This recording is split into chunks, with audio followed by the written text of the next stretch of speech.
제가 박유신 목사님과는 장석교회라고 하는 교회에서 함께 부목사로 섬긴 적이 있습니다. 한 4년 동안 제 바로 위에 선임 목사님이셨습니다. 제가 아주 열등감에 시달렸습니다. 얼굴도 잘생기셨지만은 너무 말씀이 좋으셨거든요. 그래서 처음 고백하는 겁니다. 말씀에 대한 여튼 박유신 목사님 앞에 서면 제가 작아 보이는 그런 증상이 있었습니다. 그러면서도 이렇게 인격적으로 또 이렇게 훌륭하시기 때문에 목회자가 저런 모습이어야 되는구나. 탁구도 저보다 잘 치셨어요. 그래가지고 이 삼중적인 열등감 속에서 이렇게 시달려 왔습니다만은 오늘 이렇게 너무나 참 귀한 교회에 제가 이렇게 서게 됐습니다. 제가 그 전에 목사님 설교가 너무 듣고 싶어서 그냥 이렇게 주일날 와서 예배를 드린 적이 있어요. 그런데 이렇게 강단에는 지금 처음 서게 됐습니다.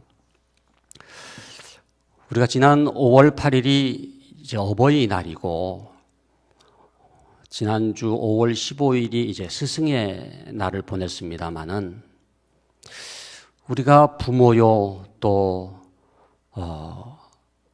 학교 선생님은 아니라고 할지라도 구역장이요 교회학교 교사요 안 믿는 사람들에 대해서는 우리가 참으로 복음을 전해야 될 그러한 위치에 있는데 자녀가 됐던 학생이 됐던 교인이 됐던 안 믿는 사람이 됐던 어떻게 그들을 변화시킬 수가 있겠는가? 도대체 사람을 변화시키는 능력은 뭐겠는가? 참으로 궁금하지 않을 수가 없습니다. 저는 이제 교육을 전공하기 때문에 도대체 어떻게 아이들을 변화시킬 수가 있겠는가? 예수님은 어떻게 그 많은 사람들을 변화시키고 능력을 베푸셨는가? 특별히 그 예수님의 사역에 대한 관심이 있습니다. 오늘 본문을 보니까 그 예수님의 사역의 비밀이 나타나는 것을 볼 수가 있습니다. 어떻게 예수님은 사람을 변화시켰는가? 오늘 본문 34절에 보면은 이런 말씀이 나옵니다. 우리 34절은 다시 같이 한번 읽어보도록 하겠습니다. 예수께서 나오사 큰 무리를 보시고 그 목자 없는 양 같음으로 인하여 불쌍히 여기사 이에 여러 가지로 가르치시더라. 예수님의 가르치심의 능력의 원천이 어디에 있었는가? 많은 사람들이 예수님의 교육 방법론을 연구하고 예수님의 가르침을 연구하고 있습니다만은 다른 어떤 방법론이 아닙니다. 오늘 말씀 보니까 불쌍히 여기사 이에 여러 가지로 가르치시더라. 사복음서에서 예수님의 사역을 들여다보게 되면은 굉장히 중요한 공통점이 있는데 기적을 나타내 보이시고 사람을 변화시키시고 그야말로 놀라운 역사를 일으키실 때마다 나오는 단어가 하나 있는데 불쌍히 여기사예요. 불쌍히 여기사. 이게 능력의 원천입니다. 사람을 변화시킬 수 있는 것은 다른 것이 아니라 불쌍히 여기사. 이 불쌍히 여기사라고 하는 이 단어가 헬라어로는 무슨 단어로 되어 있느냐? 스플랑크 니조마이라는 단어입니다. 이 단어가 좀 어렵습니다만은 이 단어로 책 제목으로 나온 책도 있어요. 스플랑크 니조마이. 불쌍히 여기사라고 하는 단어인데요. 이 단어는 스플랑크 논이라고 하는 이 창자, 내장이라고 하는 단어에서부터 유래가 됐습니다. 말씀드린다면 이런 거예요. 창자가 찢어지는 듯한 내장이 뒤틀리는 듯한 아픔으로 불쌍히 여긴다. 그러니까 그냥 이렇게 동정하는 게 아닙니다. 아이고 안 됐다 불쌍하다 그게 아닙니다. 정말로 내 마음 저 깊은 곳에서부터 스플랑크니조마이, 창자가 찢어지는 듯한 아픔으로 불쌍히 여기는 거예요. 그렇기 때문에 우리가 이 본문을 읽을 때는 그냥 예수께서 불쌍히 여기사 이에 여러 가지로 가르치셨다 이렇게 읽으면 안 되고요. 정말로 불쌍히 여겼다. 예? 이 불자에 여러분 좀 액센트를 두시고 좀 이렇게 길게 발음을 하셔야 됩니다. 불쌍히 여기사. 다시 한번 34절을 다시 한번 우리 읽도록 하겠습니다. 예수께서 나오사 큰 무리를 보시고 그 목자 없는 양 같음으로 인하여 불쌍히 여기사 이에 여러 가지로 가르치시더라.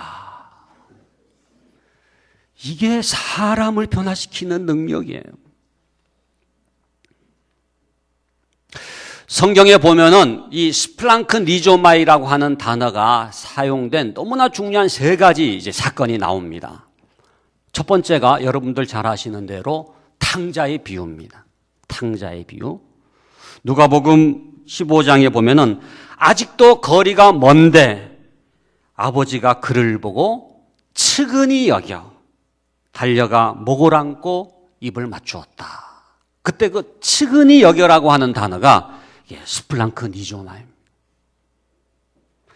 저 멀리서 그 둘째 아들이 그 탕자가 돌아오는 거예요. 아직도 거리가 멀지만은 불쌍히 여겨 스플랑크니조마이, 그 아버지의 간장이 찢어지는 거예요. 그런 불쌍히 여기는 마음으로 달려간 겁니다. 그래서 끌어안고 목을 안고 입을 맞추었다. 여러분, 이것이 하나님의 마음입니다. 우리를 향해서 이렇게 불쌍히 여기시는 거예요. 창자가 뒤틀리는 거예요. 저 내면 깊은 곳에서부터 스플랑크니조마이, 불쌍히 여기는 마음이 일어나는 것입니다. 또 여러분, 그 선한 사마리아인 비유에 보면은 우리가 잘 아는 대로 누가복음 10장에 나오지 않습니까? 어떤 사마리아 사람은 여행하는 중 거기 이르러 그를 보고 불쌍히 여겨 가까이 가서 기름과 포도주를 그 상처에 붓고 싸매었다. 이때 이 불쌍히 여겨가 이 스플랑크니조마이라고 하는 단어입니다. 여러분, 제사장과 레위인도 있지 않았습니까? 그런데 그들은 그냥 지나갔어요. 불쌍히 여기지를 않았어요. 제사장과 레위인과 이 사마리아인의 차이는 딴 게 아닙니다. 사마리아인은 그 강도 만난 자를 보고 불쌍히 여겨 가까이 가서 기름을 붓고 싸매어줬다. 저는 이 말씀을 묵상하면서 참 진짜 우리가 객관적으로 볼 때에는 누가 더 능력 있는 사람처럼 보입니까? 제사장과 레위인과 사마리아인을 한번 비교해 보세요. 제사장과 레위인은 학력도 있었습니다. 경력도 있었습니다. 사회적인 지위도 있었습니다. 재산도 있는 사람이에요. 그러나 사마리아인은 그야말로 이방인입니다. 천대받던 사람입니다. 가진 것도 없습니다. 그러나 여러분, 능력이 누구에게서부터 나타났느냐? 성경은 사마리아인으로부터 능력이 나타났다는 거예요. 그 사마리아인이 이 제사장과 레위인과 구별되는 유일한 요소가 뭐냐? 스플랑크니조마이, 불쌍히 여기는 겁니다. 정말로 우리 주위의 자녀든 우리 교회학교 아이든 구역 식구든 우리의 이웃을 진정으로 변화시킬 수 있는 능력은 우리의 학력이 아니에요. 우리의 무슨 경력이 아닙니다. 우리의 사회적인 지위가 아닙니다. 우리의 소유가 아닙니다. 불쌍히 여길 때 변화가 일어나는 거예요. 한 가지 사건을 더 생각한다면은 여러분들 잘 아시는 나인성 과부의 아들이 죽은 그 슬픈 장례 행렬을 예수님께서 마주 대하면서 뭐라고 말씀했습니까? 본문에 보면은 이 누가복음 7장에 나옵니다마는 주께서 과부를 보시고 불쌍히 여기사 울지 말라 하시고 가까이 가서 그 관에 손을 대시니 그랬어요. 예수님께서 그 과부를 보시고 불쌍히 여기셨다. 여러분, 관에 손을 대는 것은 당시의 율법으로는 금지되어 있는 것이지 않습니까? 불결하기 때문에. 그러나 무엇이 예수님으로 하여금 그 관에 손을 대게 하셨고, 무엇이 그 장례 행렬을 멈추게 하셨고, 무엇이 그 과부의 죽은 아들을 살리는 능력을 나타내게 하셨느냐? 불쌍히 여기사입니다. 불쌍히. 스플랑크 니조마이.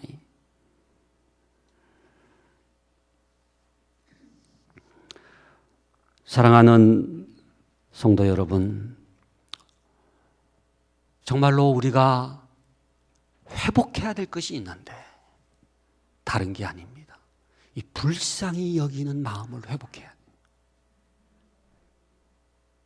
자녀들에 대해서도 그렇고, 가족에 대해서도 그렇고, 부모님에 대해서도 그렇고, 우리 다음 세대 교회학교 아이들에 대해서도 그렇고, 이웃들에 대해서도 그렇고, 우리 구역 식구들에 대해서도 그렇고, 이 땅에 사는 이 민족을 바라볼 때에 스플랑크니조마이, 불쌍히 여기는 마음이 생기게 되면은 변화의 역사가 나타나게 될 줄로 믿습니다.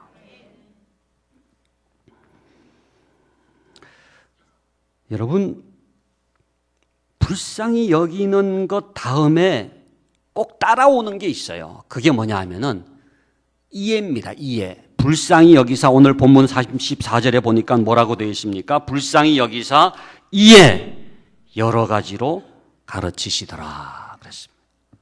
불쌍히 여기면 그냥 있을 수가 없어요. 정말로 우리가 불쌍히 여긴다면 어떻게 그냥 지나칠 수가 있습니까? 진짜 우리가 불쌍히 여긴다고 한다면 어떻게 그냥 구경만 하고 있을 수가 있습니까? 불쌍히 여기사 이해. 우리 한번 따라 하시길 바랍니다. 불쌍히 여기사 이해. 불쌍히 여기사는 행동으로 연결되게 돼 있어요. 진짜 불쌍히 여겼다면은 그냥 동정하는 정도가 아니라 심장이 찢어지는 듯한, 내장이 뒤틀리는 듯한 그런 스플랑크 니조마이의 불쌍히 여기는 마음이 있다고 한다면은 그냥 있을 수가 없는 것이죠. 주님께서는 그 무리들을 보실 때에 불쌍히 여기는 마음이 있으셨기 때문에 이에 여러 가지로 가르치시더라 그랬어요. 한 가지로만 가르친 게 아니에요. 이렇게도 가르치시고 저렇게도 가르치시고, 이렇게 하면은 변화가 생길 것인가? 우리 주님께서 이에 여러 가지로 가르치시더라.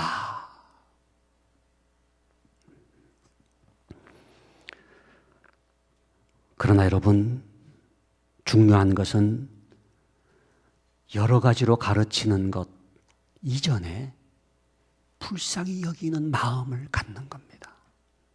만약에 이런 불쌍히 여기는 마음이 없이 이것저것을 한다고 한다면은 그것은 자기 업적은 될 수 있고 자기의 여러 가지 사역의 내용은 될 수 있을지 모르지만은 진정으로 그들을 변화시키는 능력으로 나타나지를 못하는 거예요.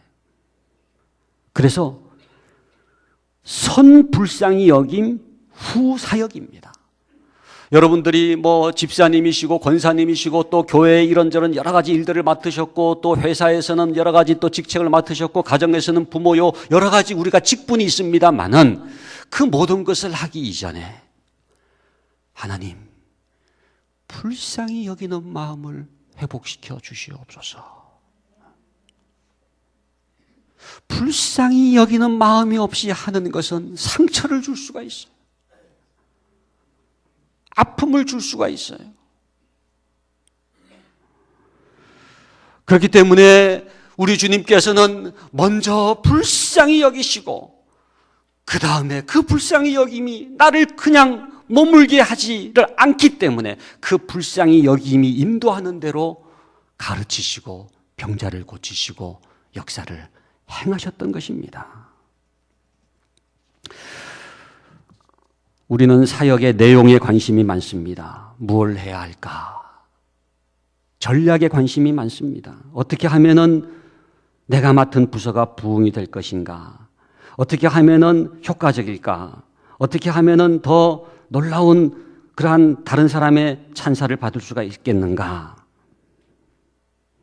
그래서 때로는 뭐 학위를 따기도 하고 스펙을 쌓기도 하고 여러 가지 자격증을 따기도 하지 않습니까? 그러나 여러분, 진짜 변화의 능력은 그런 스펙이나 자격증이나 학력이나 레떼르가 아니라 불쌍히 여기는 스플랑크 니조마이에 있다고 하는 것입니다.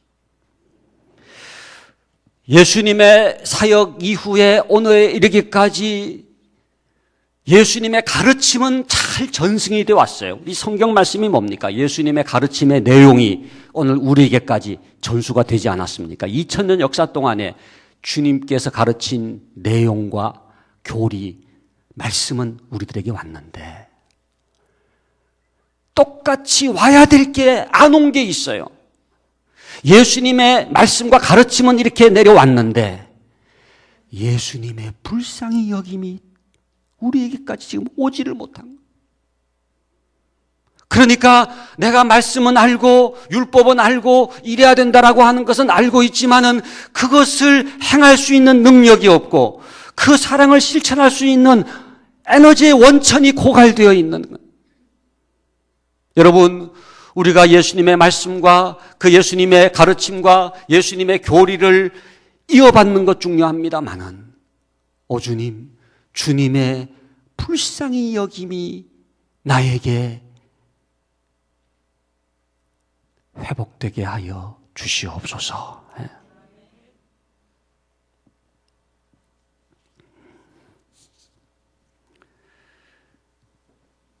사도 바울이 그 고린도후서 4장 5절에 그런 말씀을 했지 않습니까? 복음을 뭐라고 설명했느냐 하면은 그리스도 예수의 주 되신 것과 우리가 너희의 종된 것을 전파함이니라. 그러니까 어떤 면에서 사도 바울은 복음을 두 가지로 이해를 했어요. 하나는 그리스도 예수의 주 되신 것, 그 다음에 우리가 너희의 종된 것을 전파함이니라. 이게 뭐예요?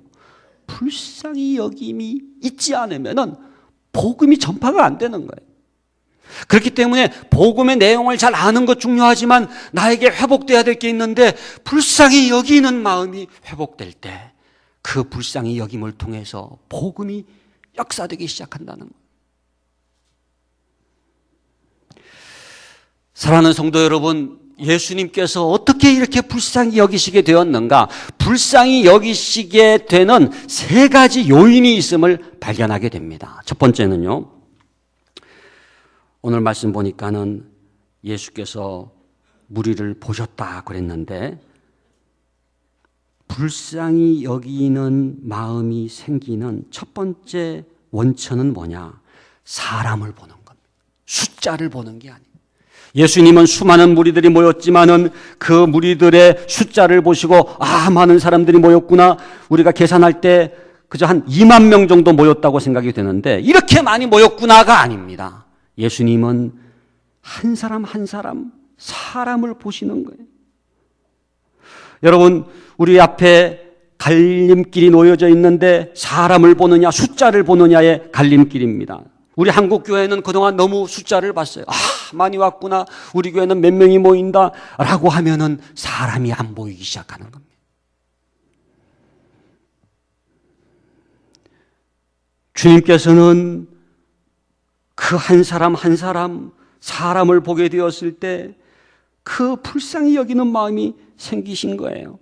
저희가 이렇게 교육자 생활을 이렇게 하게 되면은 느는 능력이 있더라고요. 그게 뭐냐면 개수 능력. 이렇게 사람 저도 이렇게 딱 지금 보면 몇 명이 왔는지 이렇게 대충 알아요. 숫자 세는 능력이 이렇게 늘어나는 것 같아요. 우리 교육자들과 우리 부장님이나 장로님의 차이가 뭐냐? 이 목사님이나 전도사님은 앞에서 숫자를 세고 부장님이나 장로님은 뒤에서 센다는 차이가 있더라고요. 똑같은 거는 숫자를 세는 겁니다. 담임 목사님은 서면으로 세요. 서면으로 이렇게 보고를 받아가지고. 그런데 숫자가 아니라 사람입니다. 사람.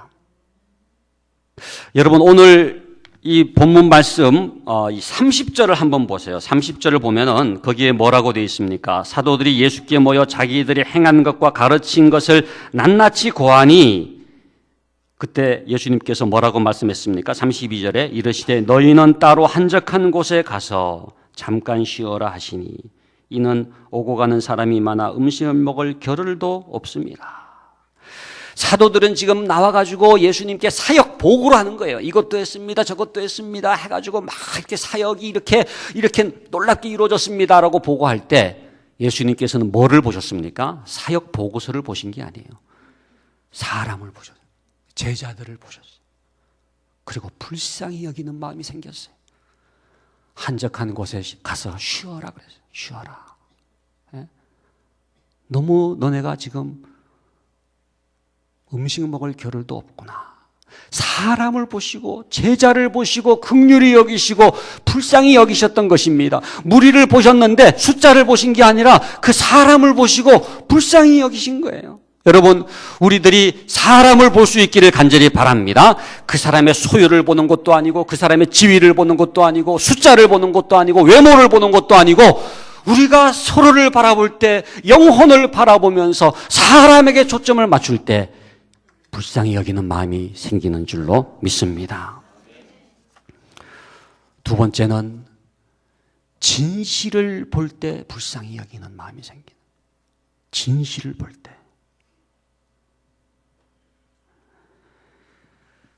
예수님께서 지금 뭐를 보셨습니까? 오늘 34절 말씀 보니까는 예수님께서 뭐를 보셨느냐? 그 목자 없는 양 같음으로 인하여. 예수님께서 큰 무리를 보셨는데 그 무리의 진실을 보니까 뭐가 보이느냐? 목자 없는 양 같음을 보신 거예요. 진실을 보신 거예요. 뭐 이분들이 무리들로 따라왔을 때 뭐 옷을 입었겠죠. 누구는 좋은 옷을 입었겠고, 누구는 뭐 빨간색 옷을 입었겠고, 예? 누구는 뭐 머리를 이렇게 치장하고 저렇게 치장하고 그렇게 데코레이션을 해가지고 왔겠습니다만은 예수님께서는 그런 것을 보신 게 아니라 진실을 보신. 진실을 보신. 여러분, 진실을 보면 불쌍히 여기는 마음이 생깁니다.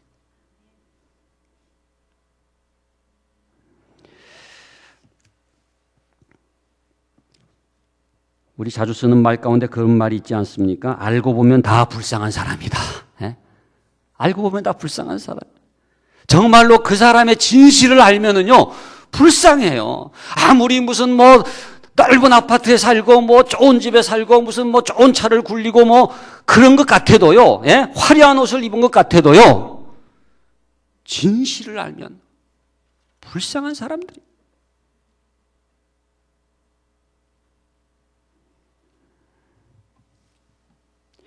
지금 이 무리들을 보니까 남들은 뭐 몇만 명이 모였다 그래가지고 뭐 좋아했을지 모르지만은 예수님께서 그 무리들의 삶의 그 진실을 보게 되니까 불쌍한 거예요. 예수님께는 뭐가 보였느냐? 그들의 진실이 보였는데 목자 없는 양 같은 모습이 보이시는 거예요. 여러분이 목자 없는 양이라고 하면은 이 세 가지 특징이 있지 않습니까? 첫 번째는 목자 없는 양이라고 하는 게 뭐예요? 길을 잃어버릴 수밖에 없어요. 갈 바를 알지 못하고 방황하는 거예요. 예? 갈 바를 알지를 못하는 거예요. 어디로 가야 될지는 모르는 거예요. 방황하는 거예요. 두 번째 목자 없는 양은 어떤 양입니까? 그렇기 때문에 먹을 것을 먹지를 못해요. 예? 영적으로 지금 굶주려 있어요. 기아 상태에 있어요. 허기진 겁니다. 세 번째 목자 없는 양은 어떤 모습입니까? 위협으로부터, 야수로부터 보호받지를 못하는, 언제든지 그냥 맹수에 의해서 뜯길 수밖에 없는, 스스로 자신을 지킬 수 없는 그런 모습, 목자 없는 양 같은 모습. 바로 예수님께서 보실 때에 그 무리들의 그 진실이 그런 모습이었다고 하는 것입니다. 여러분, 정말로 우리가 다른 사람의 겉모습이 아니라 그들의 진실을 볼 때에, 그들의 목자 없는 양 같은 모습을 볼 때에 스플랑크니즈마이, 속에서부터 불쌍히 여기는 마음이 생기는 거예요.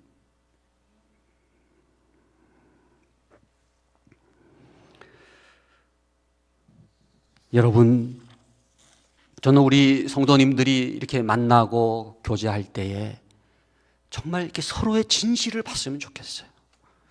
구역장님이 그냥 구역 식구들 이렇게 모여가지고 뭐 이렇게 그냥 식사하고 그냥 끝나는 게 아니라 정말로 그 구역 식구들 한 사람 한 사람의 진실을 볼 때 불쌍히 여기는 마음이 생기는 거예요. 우리 다음 세대들, 예? 우리의 자녀들, 우리 교회학교 아이들, 이 땅에 우리 청소년들 불쌍하잖아요. 정말로 그들의 진실을 한번 보세요. 불쌍해요.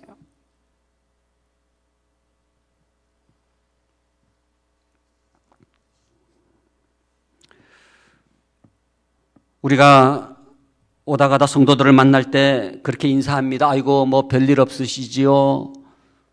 별일 없는 사람이 어디 있습니까? 예? 다 별일이 있죠. 다 어려움이 있고요. 다 상처가 있고요. 슬픔이 있죠. 겉으로는 이렇게 스카프를 두르고 예쁘게 이렇게 단장을 하고 그렇게 화장을 하고 예쁜 모습으로 나와 있습니다만은 그 진실을 볼 때에 스플랑크니조마이 불쌍히 여기는 마음이 생기게 된다라고 하는 것입니다. 우리가 원수를 어떻게 사랑하겠는가? 참 이게 어려운 문제 아닙니까? 나를 미워하는 사람을 어떻게 사랑하겠는가? 비결이 있는데요. 딴 게 아닙니다. 그 사람의 진실을 보면은요, 불쌍해요. 불쌍해요. 나를 억누르고 나를 그냥 그렇게 공격하고 나를 그냥 상처를 주는 그 사람 알고 보면은요, 불쌍해요. 겉의 조건으로 비교하면 그냥 내가 치이고 그냥 그 사람은 뭔가 화려한 것 같고 때라는 것 같은지 모르지만은 그게 아니라, 그런 껍데기가 아니라 그 사람의 진실을 한번 보세요. 얼마나 불쌍한지 몰라요.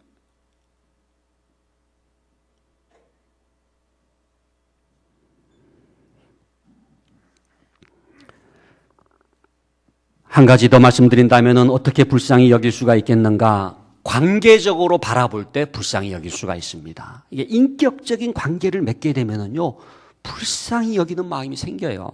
그냥 남남이라고 생각하면은 이게 3인칭으로 구경하고 남을 이렇게 판단할 때에는 그런 마음이 안 생기는데 2인칭의 관계, 나와 너로 이렇게 인격적으로 만나게 되면은 불쌍히 여기는 마음이 생겨요. 여러분 예배도 3인칭 예배가 있고 2인칭 예배가 있습니다. 그죠? 3인칭 예배는 뭐예요? 그냥 예배를 보는 거예요. 아, 목사님 설교 잘하시네. 예배를 구경하는 거예요. 그러나 2인칭 예배는 뭡니까? 목사님의 설교가 아니라 하나님이 내게 주시는 말씀으로 이렇게 인격적인 하나님을 만나는 게 예배입니다. 예? 찬양도 3인칭 찬양은 뭐예요? 그냥 노래 잘하는 거예요. 관중을 의식하면서 노래 잘하는 거예요. 그러나 2인칭 찬양은 뭐예요? 내 앞에 계신 주님을 존귀케 하는 거예요. 주님과의 인격적인 관계 속에서 주님을 높이는 게 이게 2인칭 찬양입니다. 기도가 왜 이렇게 강력한지 아세요? 기도하는 순간 바로 2인칭으로 들어가는 거예요. 기도에는 3인칭이 없어요. 주님 그러면서 주님과 관계 속에서 인격적인 관계 속에서 나의 모든 간구를 주님께 토해내는 거지 않습니까? 능력이 있는 거예요. 지금 수많은 무리들이 있었지만은 예수님께서는 그 한 영혼 한 영혼을 인격적인 관계로 2인칭의 관계로 지금 바라보고 계신 것입니다. 예수님께서 31절에 그 제자들에 대해서도 2인칭으로 관계적으로 바라보니까 사역이 중요한 게 아니에요. 야, 정말 너희가 먹을 겨를도 없구나. 식사할 겨를도 없구나. 그러면서 너희는 따로 외딴 곳으로 와서 좀 쉬어라. 이거 사실 원어 성경에 보면은요, come with me라고 돼 있어요. 나와 함께 가서 같이 쉬자. 같이 쉬자. 인격적인 관계 속에서 그 제자들을 초청하고 계시는 말씀입니다. 여러분, 정말로 우리가 구경하는 것이 아니고 멀찌감치해서 판단하고 그렇게 정죄하는 것이 아니고 자녀를 인격적인 관계 속에서 만나고 또 우리 구역 식구들을 인격적인 2인칭 관계 속에서 만나고 그래서 정말로 그들의 진실을 볼 때에 불쌍히 여기는 마음이 생긴다고 하는 것입니다.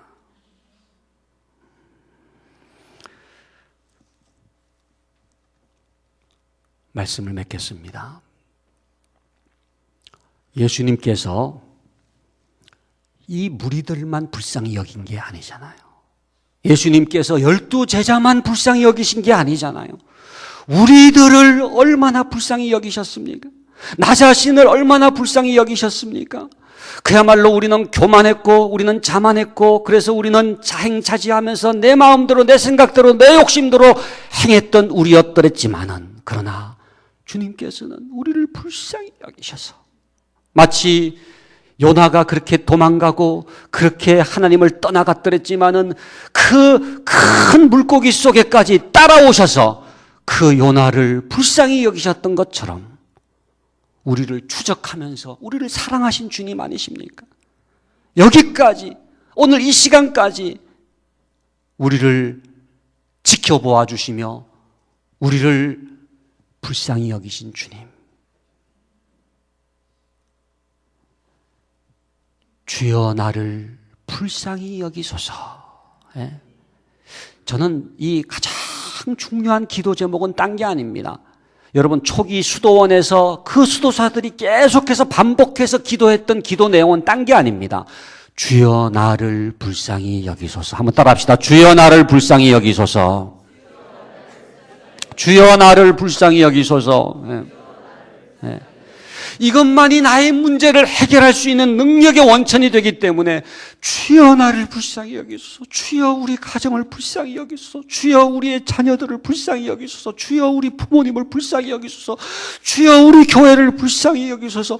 주님의 그 스프랑크니조마이만이 기적을 일으키는, 변화를 일으키는 능력의 원천이기 때문에 우리에게 정말로 필요한 것 불쌍히 여기는 것인데 주님께서 오늘도 이 시간 우리를 불쌍히 여기시는 줄로 믿습니다. 그 불쌍히 여김 속에 깊이 잠길 수 있기를 바랍니다.